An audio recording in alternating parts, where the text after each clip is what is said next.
Siempre creí que mi hijo y yo éramos inseparables, hasta aquella Navidad cuando abrió la puerta y dijo: «Mamá, mi esposa no quiere verte aquí, dice que será solo familia». En ese momento algo se rompió dentro de mí para siempre. Lo que él no imaginaba es que esa humillación cambiaría todo. Vendí mi casa, borré mi rastro y desaparecí sin dejar huella. Pero antes le dejé una carta que destroza. Antes de seguir, asegúrate de estar suscrito al canal y cuéntame en los comentarios desde dónde estás viendo este video. Nos encanta saber hasta dónde llegan nuestras historias. Sostuve el regalo de Santiago con las dos manos porque me temblaban los dedos. Era Nochebuena y el pasillo del edificio de mi hijo olía a comida caliente y a perfume caro. Esa mezcla de pavo asado y velas aromáticas que siempre me hacía sentir que estaba entrando a un lugar donde todo era perfecto. Había ensayado un «Feliz Navidad, mi amor» frente al espejo toda la tarde, como una niña preparando su presentación escolar, ajustando el tono de mi voz para que sonara alegre pero no invasiva, presente pero no molesta. El regalo estaba envuelto con papel brillante que había elegido con cuidado en la papelería del barrio, un tren de madera pintado a mano que me había costado más de lo que debía gastar, pero Santiago lo había visto en una tienda meses atrás y sus ojos se iluminaron de esa forma que hace que una abuela olvide cualquier presupuesto. La puerta se abrió y Andrés apareció como si acabara de recibir una mala noticia, con esa expresión tensa que yo conocía desde que era niño y había roto algo valioso o había sacado una mala calificación. No levantó la vista de inmediato. Miraba el suelo del pasillo como si allí estuviera escrita la frase que venía, como si las palabras que debía decirme fueran tan pesadas que necesitaba leerlas primero antes de soltarlas. El silencio duró apenas unos segundos, pero fue suficiente para que mi estómago se apretara y mis manos sudaran contra el papel del regalo. «Mamá», comenzó, y ya supe por el tono que nada de lo que vendría después sería bueno. «Camila no quiere verte aquí, dice que será solo familia». Sentí el mundo reducirse al tamaño del tren de madera que llevaba envuelto en mis manos. Solo familia. Esas dos palabras rebotaron en mi cabeza como pelotas de ping-pong, golpeando cada rincón de mi memoria. Yo, que lo parí en un hospital público después de 18 horas de labor, mientras su padre esperaba nervioso en la sala. Yo, que lo crié sola después de que una enfermedad se llevara a mi marido, cuando Andrés apenas tenía 11 años. Yo, que enterré a su padre con él del brazo, secándole las lágrimas mientras las mías caían en silencio porque alguien tenía que ser fuerte. Tragué saliva con fuerza para que no saliera el grito que se estaba formando en mi garganta, ese grito que contenía años de sacrificio y noches sin dormir y sueños pospuestos, y solo dije con una voz que no reconocí como mía: «Entiendo». Mentí. No entendía absolutamente nada.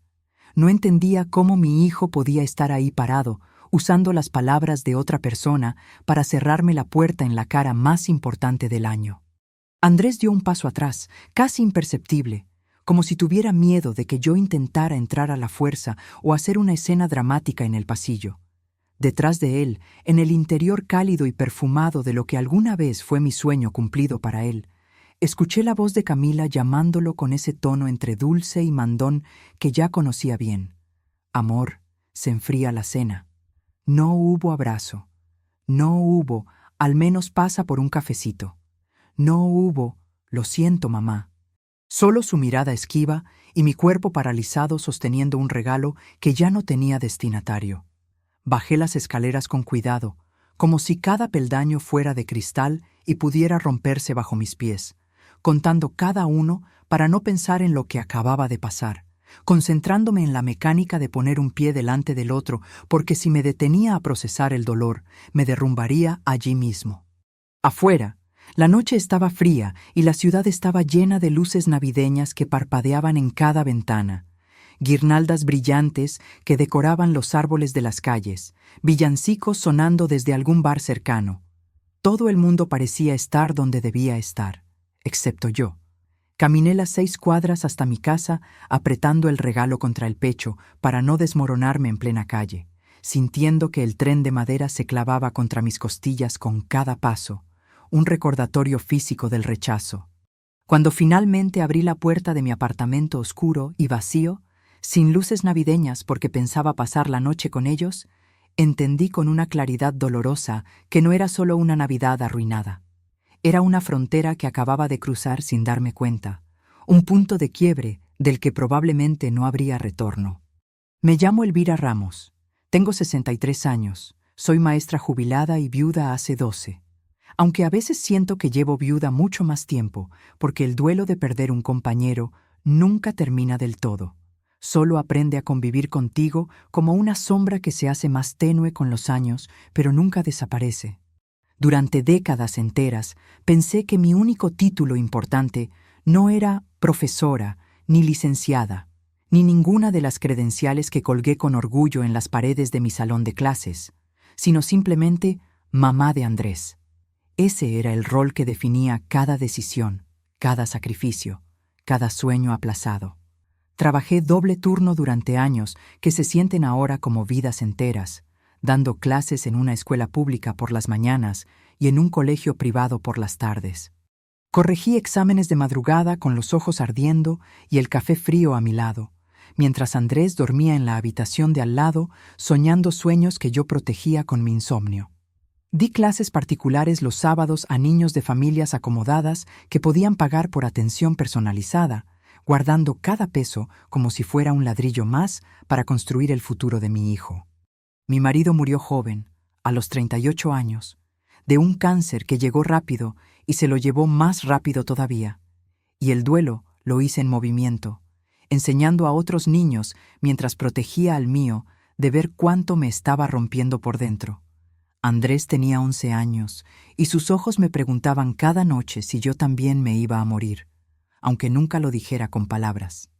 Yo le respondía con presencia, con rutinas que no se rompían, con cenas calientes y tareas revisadas y abrazos que duraban lo suficiente como para transmitir que yo no me iba a ninguna parte.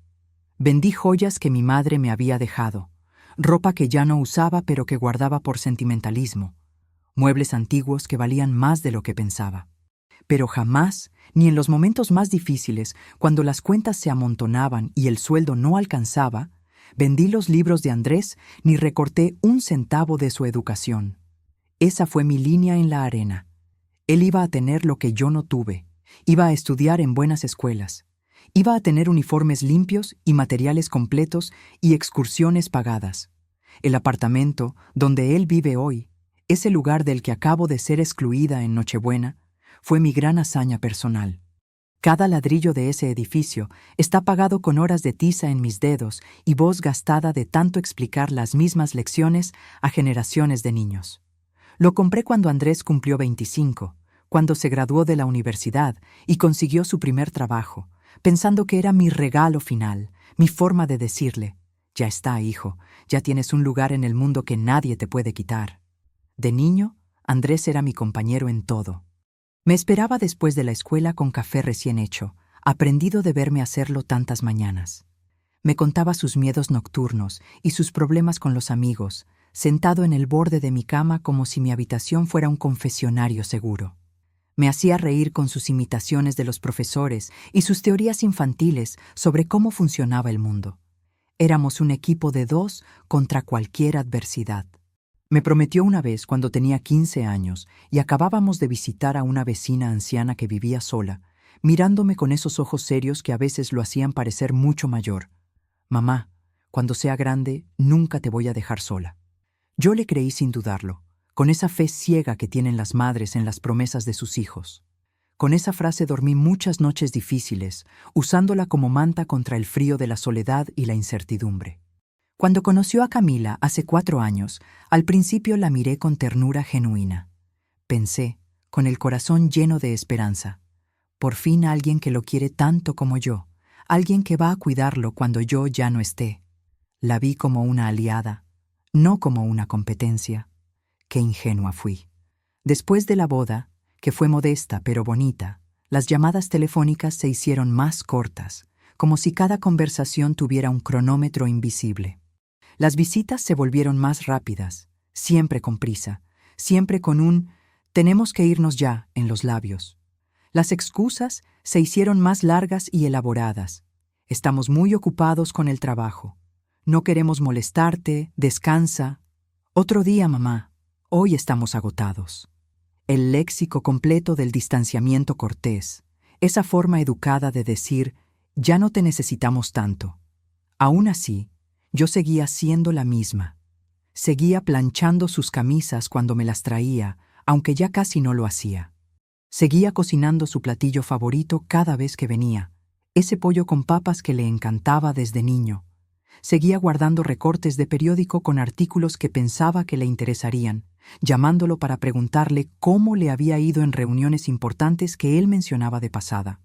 Andrés era mi centro gravitacional. Yo giraba alrededor de él como si no existiera otro universo posible, como si mi identidad completa dependiera de mantener esa órbita perfecta. Y quizás por eso no vi venir lo que pasó en Nochebuena. O quizás lo vi, pero no quise creerlo. Esa noche de Navidad no fue un rayo en cielo despejado, aunque así lo sentí en el momento. Fue la tormenta final de un clima que llevaba años cambiando gradualmente, nubes oscuras acumulándose en el horizonte mientras yo insistía en ver solo el sol.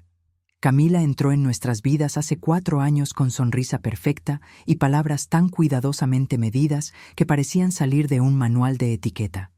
Era bonita de una forma que requería esfuerzo, siempre maquillada con precisión, siempre vestida como si cada salida fuera una sesión de fotos, siempre consciente del ángulo desde el cual la miraban.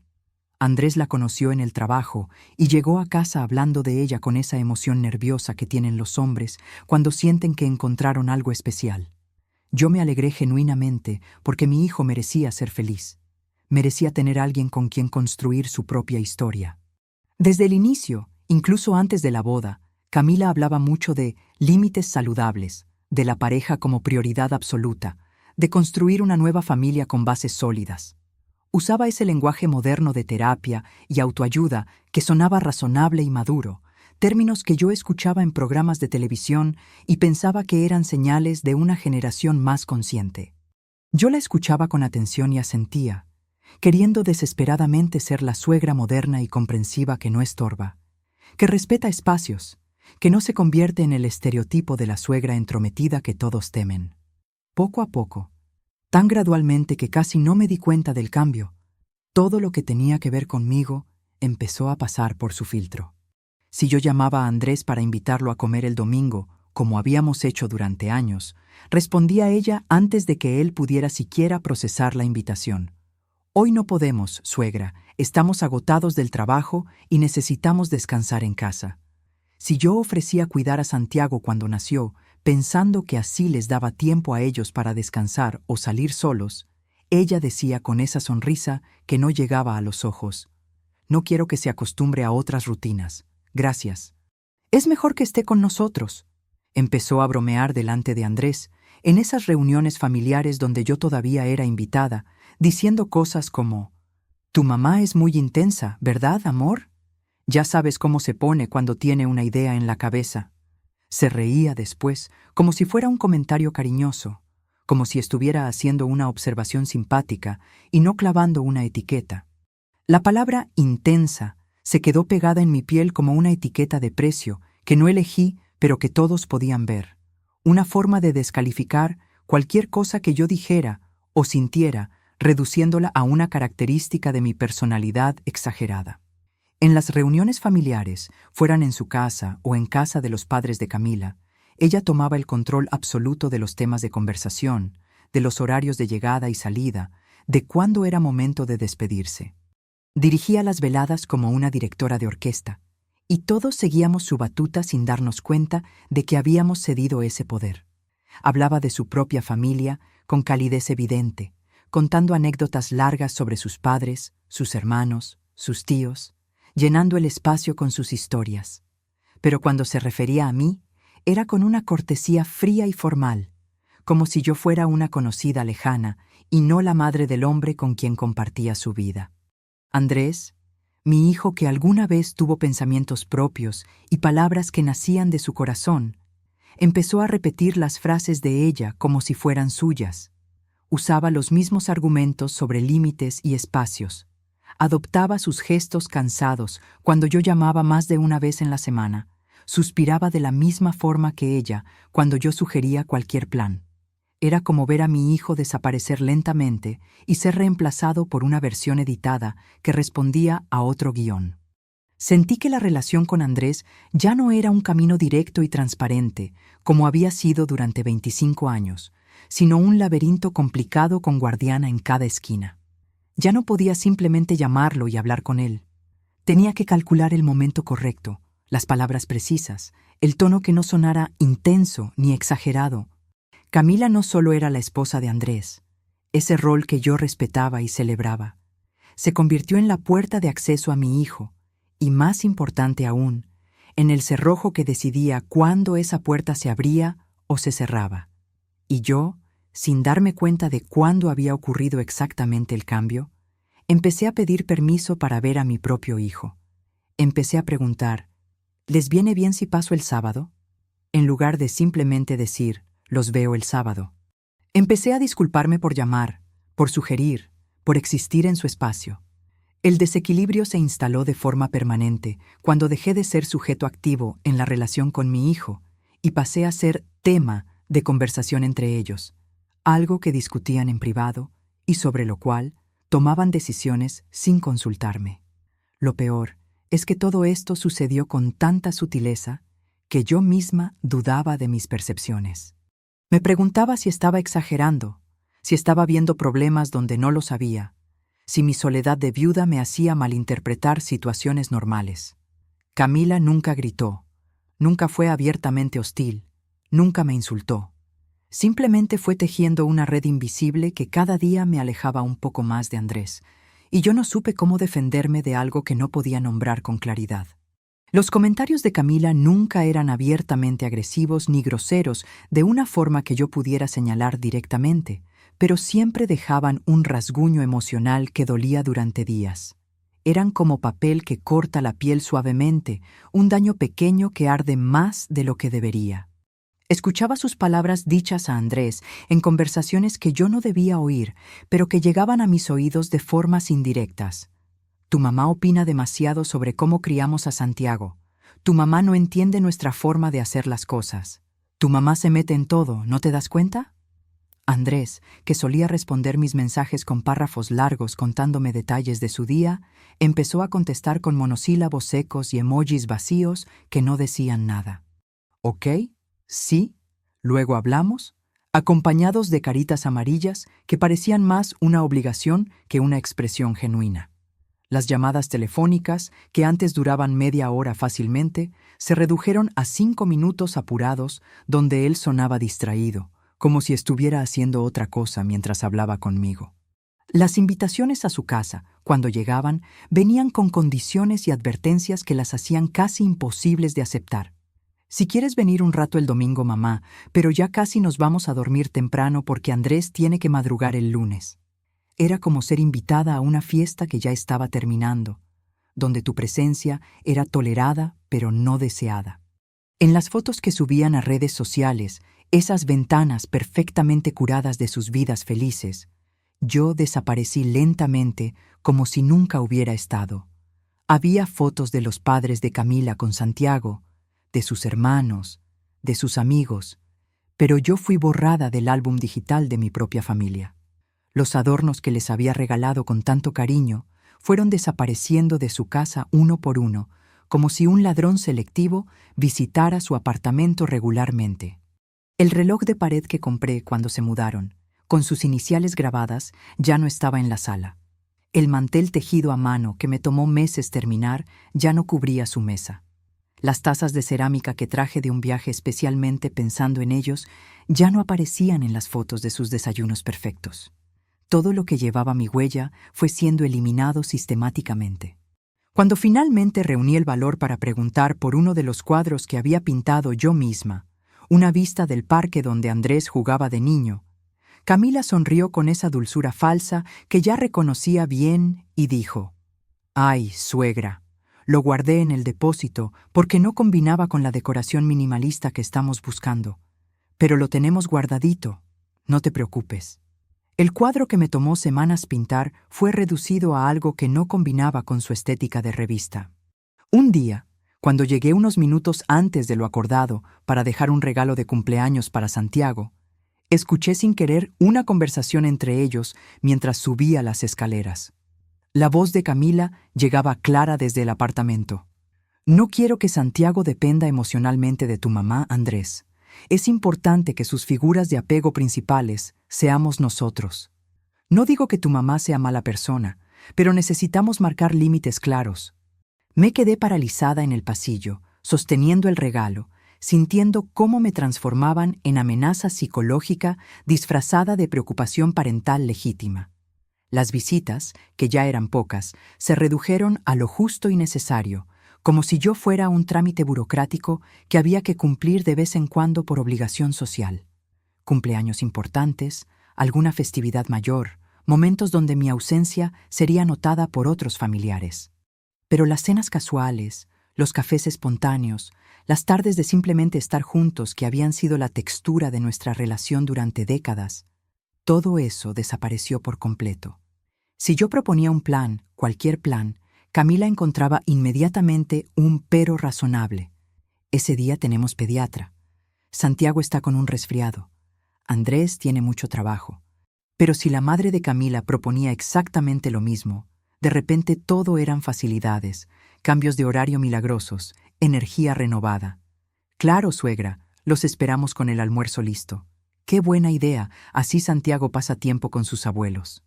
Empecé a sentirme como un cuadro viejo colgado en la sala de una familia que ya no conecta con ese estilo de arte. No lo tiran por respeto a su historia, por el compromiso con el pasado, pero nadie realmente quiere verlo ahí. Estorba visualmente, pero removerlo sería admitir una crueldad que prefieren no reconocer. Entonces ahí permanece, ignorado, acumulando polvo. Yo notaba toda esta frialdad creciente, cada señal, cada cambio de tono, pero en lugar de confiar en mis percepciones, me culpaba constantemente. Tal vez si hablo demasiado en las reuniones, tal vez si pregunto mucho sobre su vida privada, tal vez sí me estoy comportando como esas suegras posesivas que tanto critiqué. Asumía que el problema era yo, que necesitaba cambiar, adaptarme, desaparecer un poco más. No entendía entonces que lo que realmente molestaba no era lo que yo era o hacía, sino lo que representaba en la vida de Andrés. Historia, memoria, independencia emocional anterior a Camila. Yo era el recordatorio viviente de que mi hijo existía antes de ella, y que había vínculos que ella no había creado, y por lo tanto no podía controlar completamente.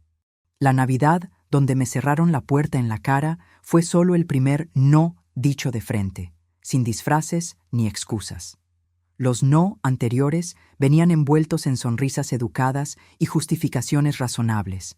Pero esa noche finalmente dijeron en voz alta lo que llevaban años comunicando en silencio. Yo ya no era bienvenida en la familia que yo misma había construido.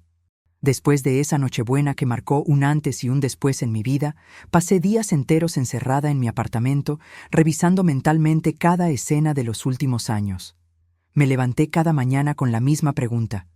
¿En qué momento cambié de ser mamá a ser problema? ¿Fue algo que dije en alguna cena? ¿Algún consejo no solicitado? Repasaba conversaciones, gestos, tonos de voz, buscando la grieta que había convertido mi amor de madre en algo molesto.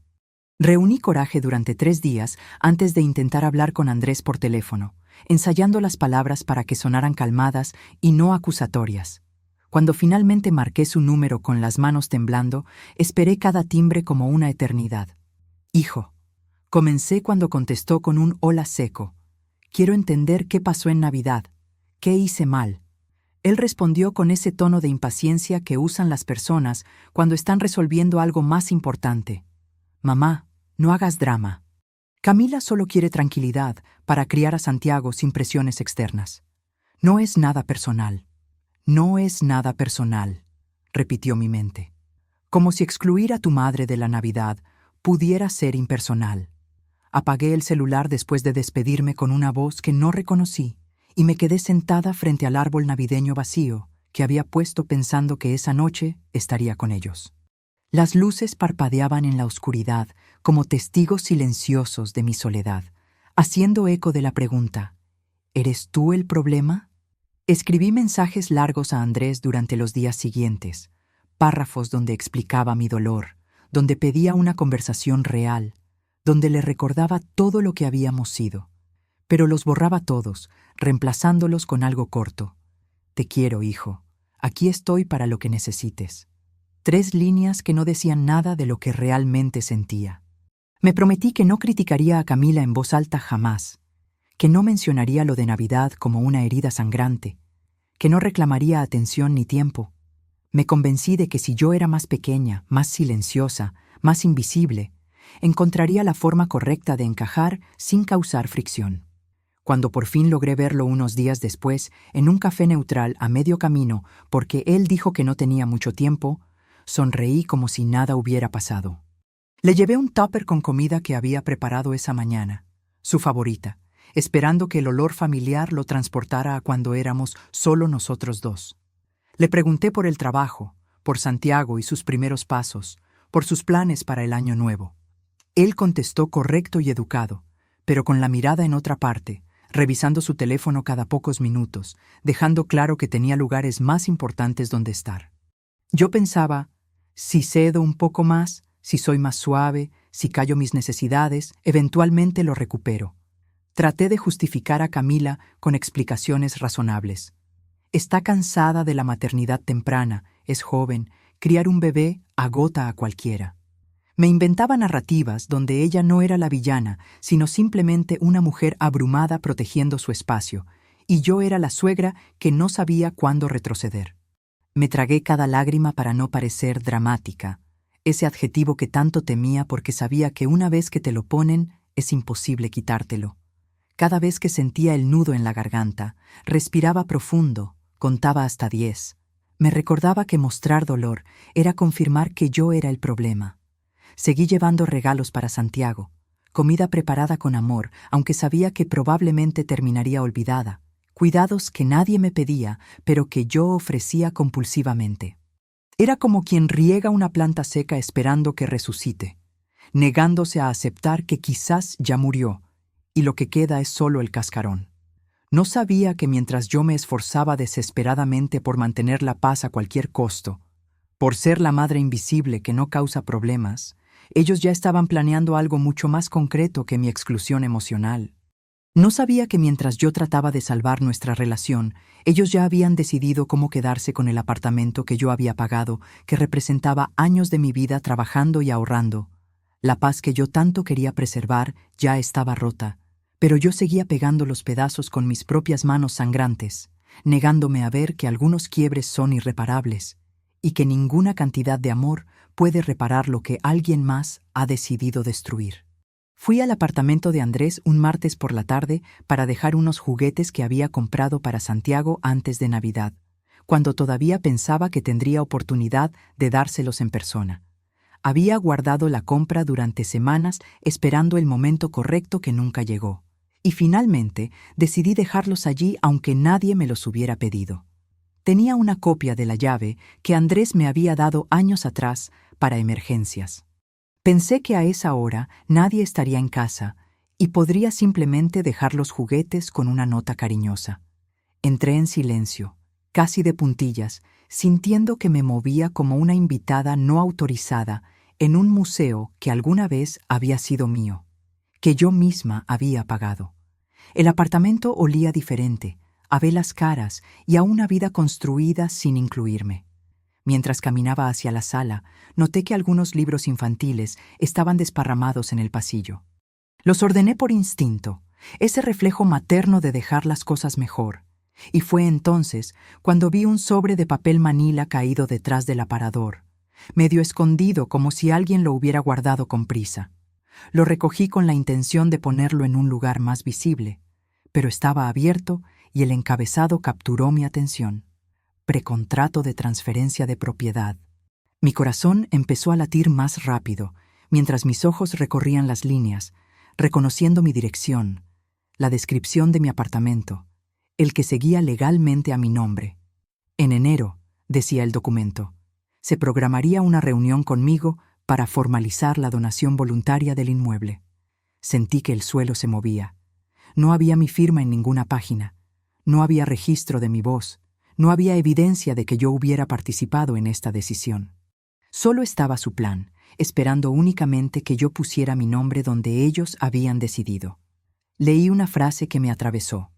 La señora Elvira Ramos ha manifestado verbalmente su voluntad de dejar el inmueble a su hijo Andrés Ramos y su esposa Camila Torres como parte de su herencia en vida. Yo jamás había manifestado eso. Ni siquiera me lo habían preguntado. Simplemente habían asumido, o peor, habían inventado mi voluntad para que encajara con sus planes. De repente, como cuando enciendes una luz en un cuarto oscuro, la exclusión de Navidad tuvo un sabor completamente diferente. No era solo rechazo emocional, no era solo Camila queriendo tranquilidad. Era estrategia calculada. Me estaban alejando emocionalmente para que cuando llegara el momento de pedirme que firmara, yo estuviera tan desesperada por recuperar su afecto que aceptaría cualquier cosa. Entendí con claridad brutal que no me querían en la mesa de Navidad como familiar, pero sí me querían en los papeles como donante. Mi valor no estaba en ser abuela de Santiago o madre de Andrés, estaba en ser propietaria de un apartamento que ellos deseaban. Salí sintiendo que no era una madre amada, sino un cajero automático del cual esperaban seguir sacando beneficios sin darme nada a cambio, ni siquiera respeto básico. Esa noche, sentada en mi casa con el documento fotocopiado sobre la mesa porque algo me dijo que necesitaba evidencia, no lloré como había llorado la noche de Navidad. No hubo lágrimas ni autocompasión, ni preguntas sobre qué había hecho mal. Esa noche pensé con la mente más clara que había tenido en meses, calculando, planeando, entendiendo que esto no era una crisis familiar que pudiera resolverse con amor. La ruptura dejó de ser sentimental, dejó de ser sobre sentimientos heridos y navidades arruinadas. Se volvió aritmética pura, sumas, restas, escrituras legales, propiedades a mi nombre, decisiones que tenía que tomar antes de que alguien más las tomara por mí. Mi amor de madre se encontró de frente con mi instinto de supervivencia, y por primera vez en mi vida, el instinto ganó. Me levanté de esa silla siendo una mujer diferente. Ya no era la madre que mendiga afecto, que se hace pequeña para caber en espacios ajenos. Era una mujer de 63 años que finalmente entendió que a veces el amor no es suficiente y que la dignidad propia vale más que cualquier vínculo familiar que requiera traicionarte a ti misma para mantenerlo. Al día siguiente de descubrir el documento, me levanté antes del amanecer y me miré al espejo del baño. Vi algo completamente nuevo en esa mujer de 63 años. No solo tristeza, también decisión. Una determinación fría que nunca antes había sentido, como si algo dentro de mí finalmente hubiera dicho basta, y ahora solo quedara actuar. Fui a una inmobiliaria del centro sin avisar a nadie, sin consultarlo con nadie. Entré con paso firme y pregunté directamente cuánto valía mi casa, esa propiedad que había comprado años atrás con mis ahorros de maestra. Llevaba años diciendo que era mi refugio, pero ese día entendí que podía ser mi pasaporte hacia una vida diferente. El agente inmobiliario me dio una valoración que me sorprendió gratamente. Era suficiente para empezar de nuevo en cualquier lugar. Empecé el proceso de venta ese mismo día, firmando papeles preliminares. No se lo conté a nadie, ni a mis amigas del club de lectura, ni a mis primas, ni mucho menos a Andrés. Este era mi secreto, mi plan, mi decisión tomada en completa soledad. Luego busqué una abogada especializada en derecho de familia y propiedad. Llegué a su oficina con todos los documentos importantes en mi bolso. Escrituras, títulos de propiedad, el precontrato que había encontrado en casa de Andrés. Le mostré todo con manos que ya no temblaban. Las escrituras de mi apartamento donde vivía mi hijo, de mi casa, mi historia completa en tinta legal. Ella leyó cada documento en silencio durante lo que pareció una eternidad, haciendo anotaciones, revisando fechas y cláusulas. Finalmente levantó la vista y me dijo con claridad que agradecí. Señora Ramos, lo que está a su nombre es suyo, y lo que decide hacer con sus propiedades es completamente su decisión. Nadie puede obligarla a donar nada. Esas palabras fueron el permiso que no sabía que necesitaba. Iniciamos inmediatamente el trámite para poner en venta el apartamento donde vivía mi hijo. Ese lugar que yo había comprado pensando que era un regalo de amor, pero que ahora entendía como la cadena que me mantenía atada a una relación unilateral. Todo se hizo dentro de la ley, con papeles firmados correctamente, sin escándalos, ni gritos, ni escenas. Mientras los trámites legales avanzaban, empaqué mi vida en cajas de cartón. Fotos de Andrés, desde bebé hasta adulto, libros coleccionados durante décadas, recuerdos de viajes, ropa que ya no usaba. Cada objeto que envolvía era un pedazo de mi historia, y yo decidía qué llevar y qué dejar atrás.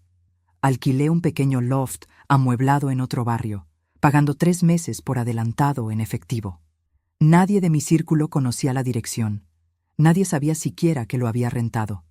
Era mi base secreta, el lugar desde donde orquestaría mi desaparición. Mi casa se fue vaciando poco a poco durante las semanas siguientes, habitación por habitación, igual que yo me fui llenando de una calma extraña que no había experimentado nunca. No era la paz de la resignación, sino algo diferente. La tranquilidad de quien finalmente está tomando control de su propia vida después de años de cederlo a otros.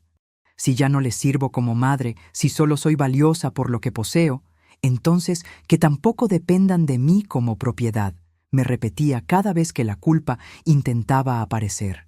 Cada firma que estampaba en los documentos era una puerta que se cerraba para ellos y se abría para mí hacia un futuro incierto, pero propio. Contraté una empresa de mudanzas pequeña y discreta. Les di instrucciones precisas. Todo al depósito primero, después distribuiríamos. No quería que nadie siguiera el rastro de mis pertenencias hasta mi nuevo refugio temporal. Cambié mi número de teléfono celular y solo le di el nuevo a 2 personas de confianza que vivían en otras ciudades. Vendí muebles que no cabían en el loft. Regalé otros a vecinos que me preguntaban con curiosidad qué estaba pasando. Les decía que me mudaba a un lugar más pequeño, que quería simplificar mi vida, que a mi edad ya no necesitaba tanto espacio. Nadie sospechaba que estaba planeando desaparecer completamente. Compré un boleto de avión a Lisboa. Solo ida. La fecha de salida estaba marcada en rojo en mi calendario nuevo, ese que colgaba en la pared del loft y que nadie más que yo vería jamás. Cada día que tachaba era un día menos en esta vida y un día más cerca de la otra, la que construiría desde cero.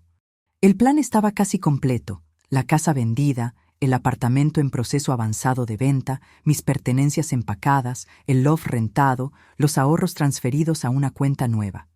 Solo faltaba un elemento, mi despedida, y ya había decidido que no iba a ser en persona.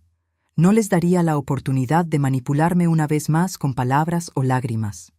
Antes de desaparecer completamente, antes de subir al avión que me llevaría lejos, tuve un único momento de confrontación, aunque Andrés no lo supo en ese instante. No fue cara a cara como en las películas, no hubo gritos ni reproches en voz alta. Fue algo más silencioso y quizás más poderoso. Me senté a la mesa del comedor vacío de mi casa casi deshabitada, rodeada de cajas selladas y muebles cubiertos con sábanas, y saqué papel y pluma. Escribí durante horas, como si Andrés estuviera frente a mí, como si finalmente pudiera decir todo lo que había callado por miedo a parecer dramática. No era un reclamo emocional, ni una carta de despedida triste. Era un inventario de heridas, una contabilidad de todo lo que había dado y recibido. Andrés, comencé con mano firme, esta Navidad me enseñaste que puedo ser excluida de tu vida sin aviso previo, sin explicación, sin siquiera una disculpa. Escribí sobre las madrugadas corrigiendo exámenes mientras él dormía, sobre los trabajos extras para pagar sus doctores, sobre los miedos compartidos después de que su padre murió. Cada recuerdo era una factura emocional que nunca había presentado, pero que ahora necesitaba que él viera. Yo te amé como pocas madres logran amar, sacrificando todo lo que era para convertirme en lo que tú necesitabas. Escribí mientras lágrimas caían sobre el papel. Pero he aprendido algo doloroso.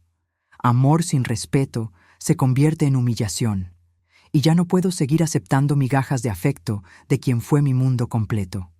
Cada frase era algo que nunca me había atrevido a decirle mirándolo a los ojos, verdades guardadas por años pensando que expresarlas sería perderlo. Pero ahora entendía que ya lo había perdido hace mucho, probablemente desde que Camila entró en su vida y él decidió que su nueva familia no tenía espacio para quien lo crió sola. Le conté que sabía del documento escondido, del plan para quedarse con el apartamento, de la mentira sobre mi voluntad de donar la propiedad. No soy una firma automática al final de sus proyectos, escribí con firmeza. Soy una persona completa con dignidad propia, y esa dignidad vale más que cualquier propiedad. Expliqué cada decisión que había tomado, la venta de mi casa, la venta del apartamento donde vivía, mi partida inminente. Cuando leas esto, yo ya estaré en camino a un lugar donde pueda existir sin pedir permiso, sin sentirme un estorbo. Le dije que no esperaba que lo entendiera inmediatamente, pero necesitaba que supiera que esta decisión no era capricho ni castigo, era supervivencia. Elegí salvarme porque nadie más lo haría, y porque finalmente entendí que merezco una vida donde no tenga que mendigar amor.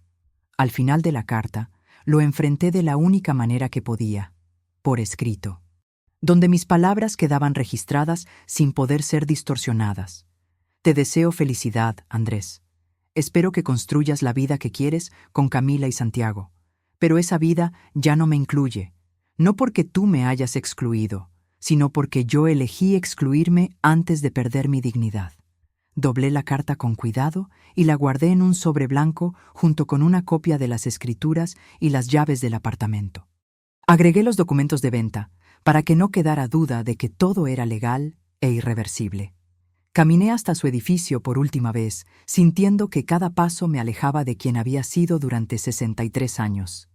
El sol estaba empezando a ponerse y las luces de las ventanas se encendían una por una, cada una representando una familia cenando junta, existiendo junta de formas que yo ya no conocería. Dejé el sobre pegado en su puerta con cinta adhesiva, en el mismo lugar donde tantas veces había dejado comida. Toqué el timbre una vez, escuché movimiento dentro y me fui caminando rápido escaleras abajo antes de que alguien abriera. No quería ver su cara ni escuchar su voz pidiendo explicaciones que ya no tenía obligación de dar. Ese fue nuestro último diálogo. Mis palabras en papel, su silencio al otro lado de la puerta que nunca más cruzaría. El confronto existió, fue real y completo, pero no hubo gritos. Hubo algo más poderoso, la verdad dicha completamente, sin testigos que pudieran juzgar, sin interrupciones que pudieran desviar el mensaje. Bajé las escaleras sintiendo algo extraño en el pecho. No era alivio exactamente, tampoco tristeza pura. Era una mezcla de duelo por lo que pudo ser y libertad anticipada por lo que vendría. En mi bolsillo llevaba el pasaporte y el boleto de avión. En 2 días estaría en Lisboa, comenzando una vida que todavía no podía imaginar, pero que sabía sería mía y solo mía. Días antes de viajar, cuando ya tenía todo prácticamente listo para mi partida definitiva, mi abogada me llamó al celular con urgencia evidente en la voz. Había estado revisando minuciosamente más documentos del banco y correspondencia del correo que yo le había autorizado acceder legalmente como parte de mi caso. Lo que encontró me heló la sangre de una forma que ni siquiera la exclusión brutal de Navidad había logrado hacer. Encontró correos electrónicos completos intercambiados entre Camila y un gestor inmobiliario profesional, mensajes fechados varios meses atrás, mucho antes de esa Nochebuena fatídica que yo había creído que marcaba el inicio del problema. En ellos, Camila preguntaba con lujo de detalles específicos cómo optimizar impuestos legalmente al recibir una propiedad valiosa que sería donada voluntariamente por la suegra. Las palabras estaban allí, escritas con su nombre completo, sin ambigüedad posible. También encontramos mensajes donde hablaban específicamente de convencer a la señora Elvira a principios de año, aprovechando estratégicamente la buena relación que todavía mantiene con el nieto Santiago. Me usarían a mi propio nieto, a ese bebé inocente que yo amaba con todo mi corazón, como anzuelo emocional, como herramienta calculada de manipulación para que yo firmara papeles que me despojarían completamente de mi patrimonio trabajado durante décadas. No era solo Andrés dejándose llevar pasivamente por las decisiones de su esposa dominante, como yo había querido creer desesperadamente en algún momento para preservar mi imagen idealizada de él como buen hijo. Era Camila diseñando meticulosamente cada paso del plan, planeando cada movimiento con precisión, y Andrés permitiéndolo conscientemente, siendo cómplice activo y voluntario de cada manipulación ejecutada contra mí. Ver esas frases impresas en papel oficial, con fechas exactas y horas precisas registradas, me dio una mezcla extraña de náusea física profunda y alivio inesperado. Náusea por confirmar que la traición era aún más calculada y fría de lo que mi peor imaginación había concebido. Alivio porque por fin todas mis sospechas confusas tenían forma concreta y tangible, evidencia irrefutable que nadie podría negar o minimizar con excusas.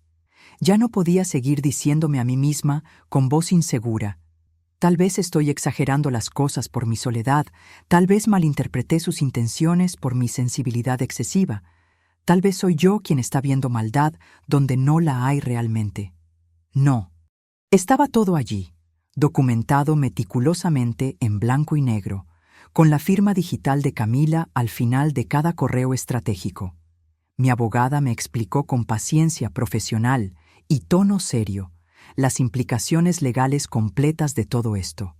Me dijo claramente que de haber firmado esos documentos que tenían preparados para presentarme en enero, yo habría perdido absolutamente todo derecho legal sobre la propiedad sin poder reclamar nada después, sin ningún recurso legal disponible. La donación habría sido completamente irreversible e inapelable por ley.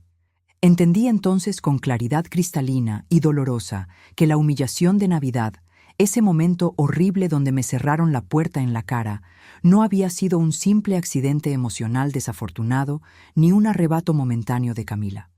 Era parte cuidadosamente calculada del terreno psicológico que estaban preparando sistemáticamente. Una estrategia deliberada para debilitarme emocionalmente y hacerme más vulnerable y manipulable.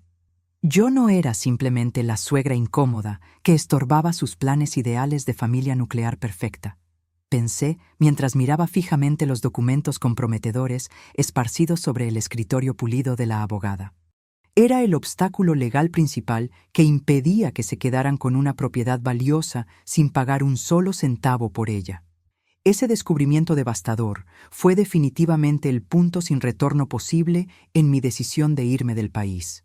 Ya no se trataba ingenuamente de intentar salvar el vínculo familiar deteriorado, de rescatar milagrosamente alguna versión funcional de nuestra relación madre-hijo. Se trataba simplemente de salvarme a mí misma, de ser completamente despojada de todo lo que me quedaba: dignidad personal, patrimonio trabajado, identidad.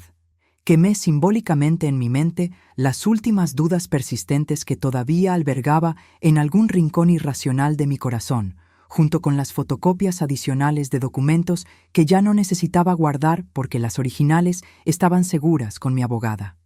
Me prometí solemnemente a mí misma, por primera vez en mis 63 años completos de vida, escogerme conscientemente a mí antes que a mi hijo, priorizarme, protegerme activamente, valorarme genuinamente por encima de mantener desesperadamente una relación que solo existía en una dirección unilateral y que me estaba destruyendo sistemáticamente.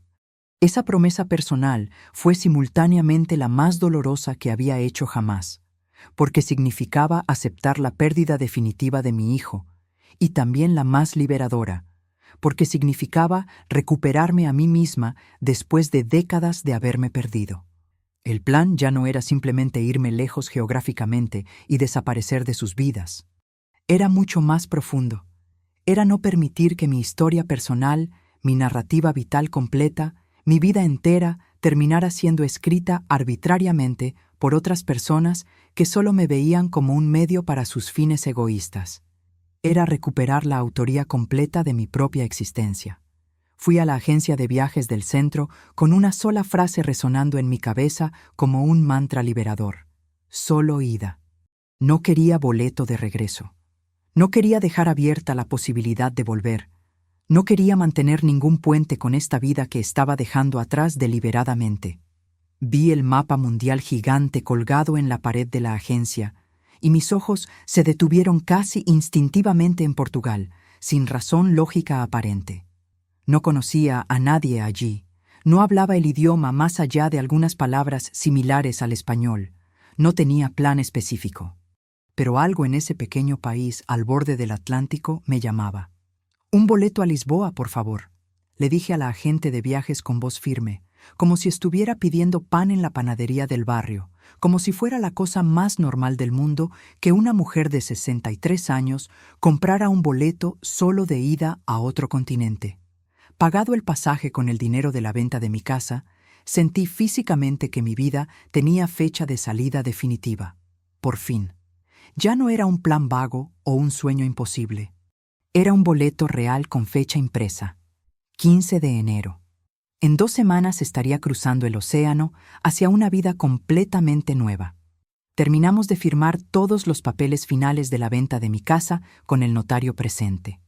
El dinero completo se depositó en una cuenta bancaria nueva que había abierto específicamente para esto, una cuenta que solo llevaba mi nombre y de la cual nadie más sabía nada. Era mi seguridad económica, mi independencia financiera absoluta. Entregué las llaves físicas de la casa al nuevo dueño, una pareja joven con un bebé, sin sentir la nostalgia agobiante que había esperado sentir. Esa casa también había sido testigo silencioso de mis años de soledad después de enviudar, de mis silencios forzados, de mi lento proceso de convertirme en alguien invisible incluso para mi propio hijo. Me mudé definitivamente al loft alquilado, ese espacio pequeño, pero completamente mío.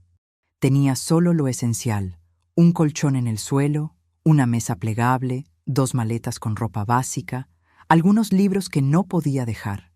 Era una vida minimalista que me resultaba paradójicamente liberadora después de años acumulando cosas. No le avisé a Andrés absolutamente nada de lo que estaba haciendo, ni de la venta de mi casa, ni de mi mudanza al loft temporal, ni del boleto de avión que llevaba guardado en mi bolso. Si él puede decidir sin consultarme que no quiere verme en Navidad, yo también puedo decidir sin consultarle que me voy del país. Pensé sin rencor, solo con la lógica fría de quien finalmente entiende que las relaciones deben ser recíprocas.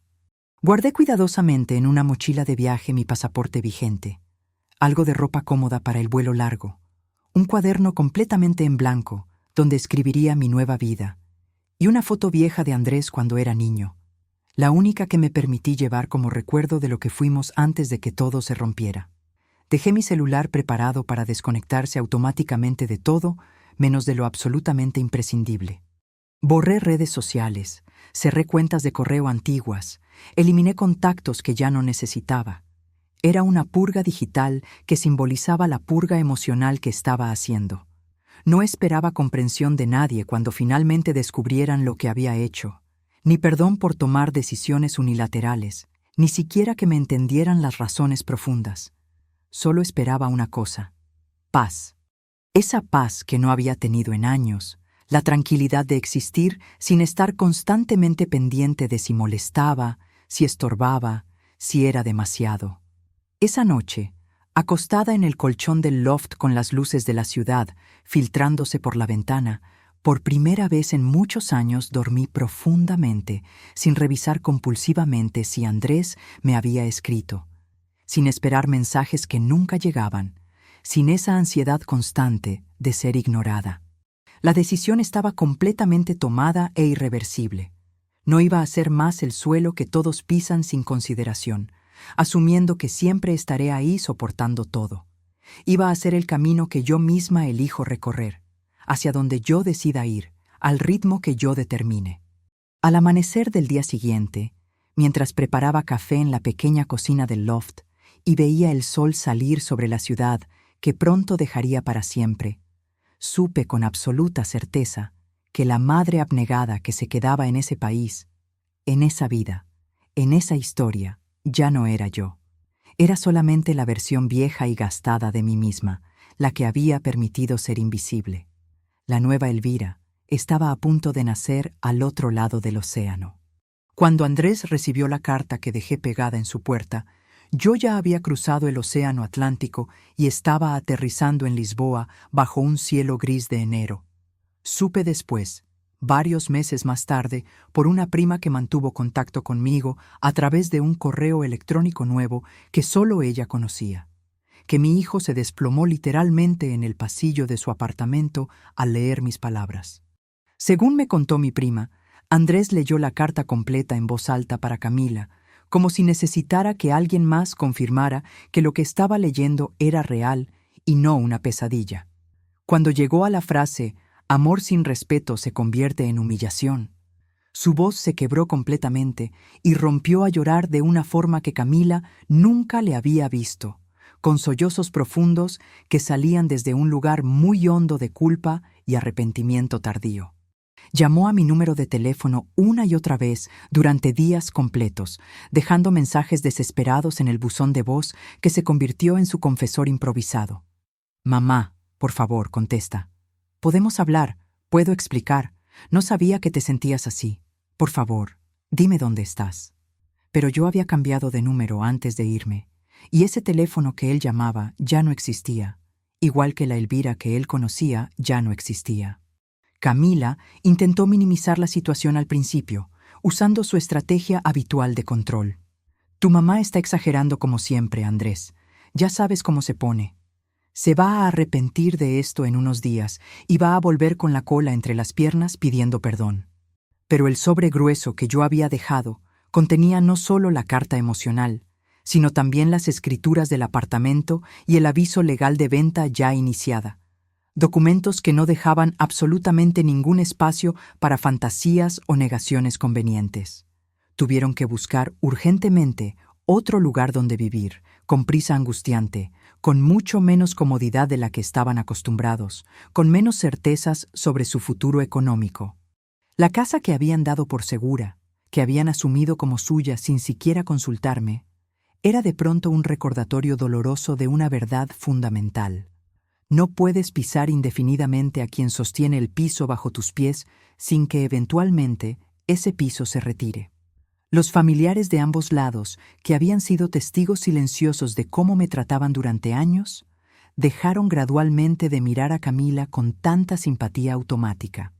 Las conversaciones en reuniones familiares cambiaron notablemente de tono cuando se enteraron de los correos que mi abogada había descubierto, de la manipulación planificada, de cómo habían usado a Santiago como anzuelo emocional.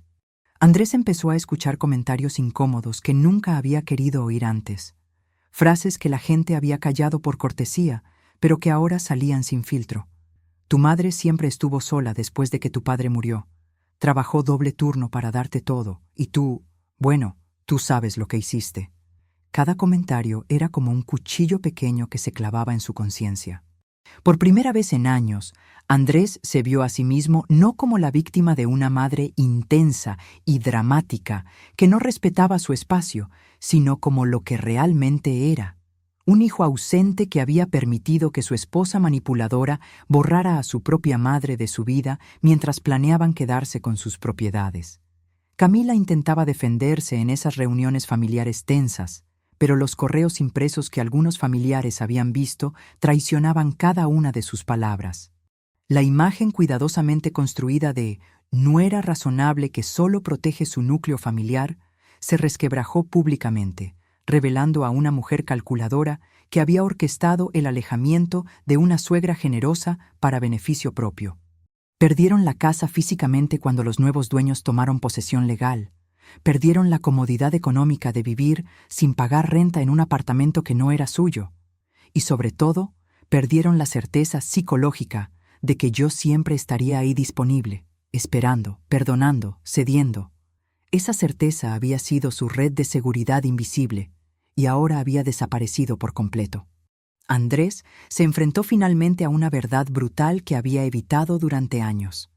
No sabía realmente quién era su madre como persona completa, solo la conocía por la utilidad práctica y emocional que le proporcionaba. Nunca se había preguntado qué soñaba yo, qué necesitaba, qué sentía más allá de mi rol de proveedora y cuidadora incondicional.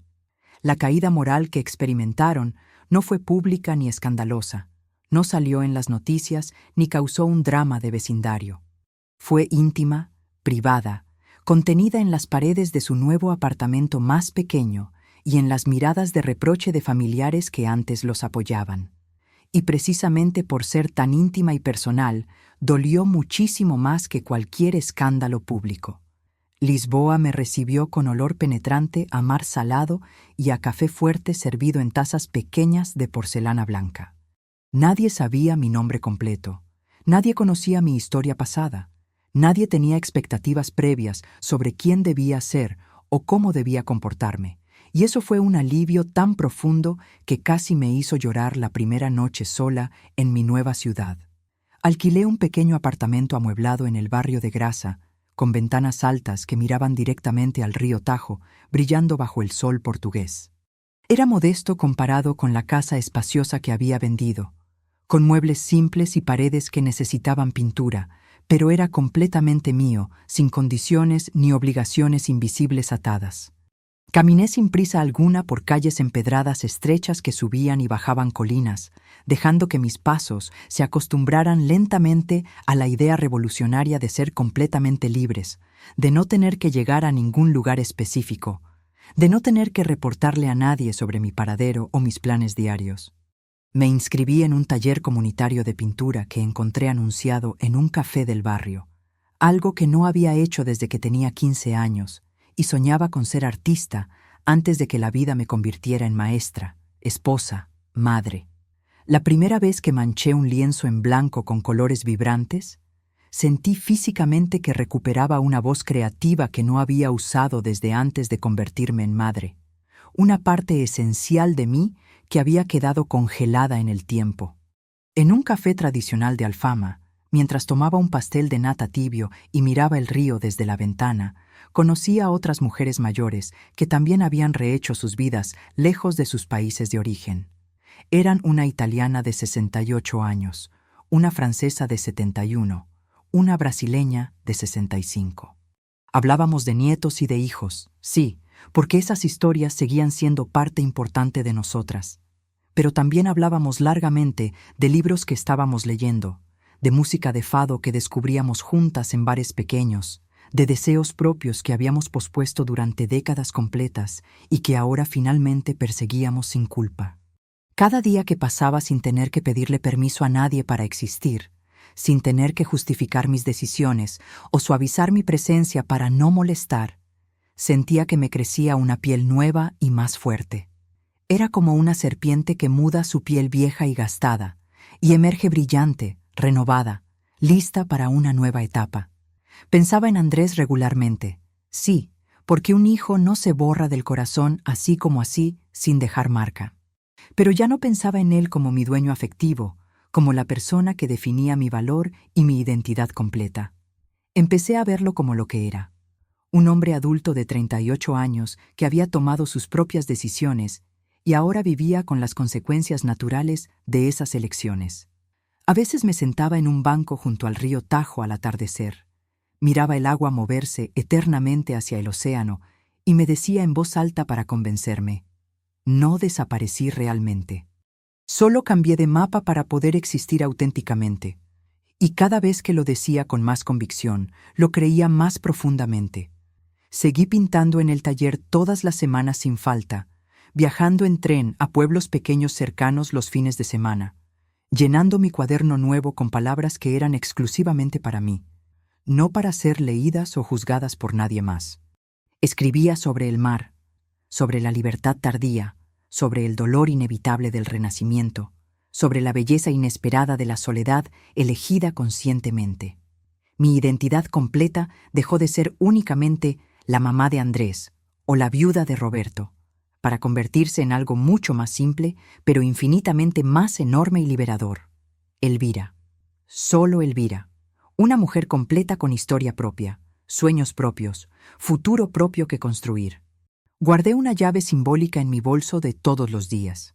No era la llave de ninguna casa ni de ningún apartamento, sino de una pequeña caja de madera tallada donde guardaba mis primeros dibujos amateur de Lisboa, mis boletos de tren usados, mis servilletas de café con poemas escritos impulsivamente. Esa llave era mi recordatorio diario y tangible de una verdad que había tardado 63 años completos en comprender plenamente. La puerta más importante que había abierto en toda mi vida no era la de ninguna propiedad material, sino la puerta de mi propia vida auténtica, de mi derecho fundamental a existir para mí misma.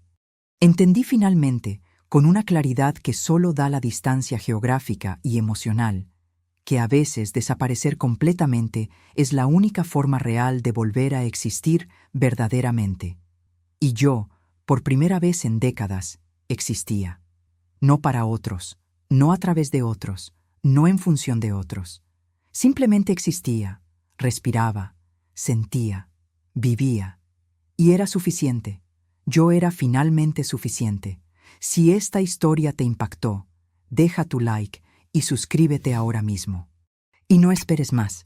Haz clic en el video que acaba de aparecer en tu pantalla y disfruta la próxima historia. Hasta allá.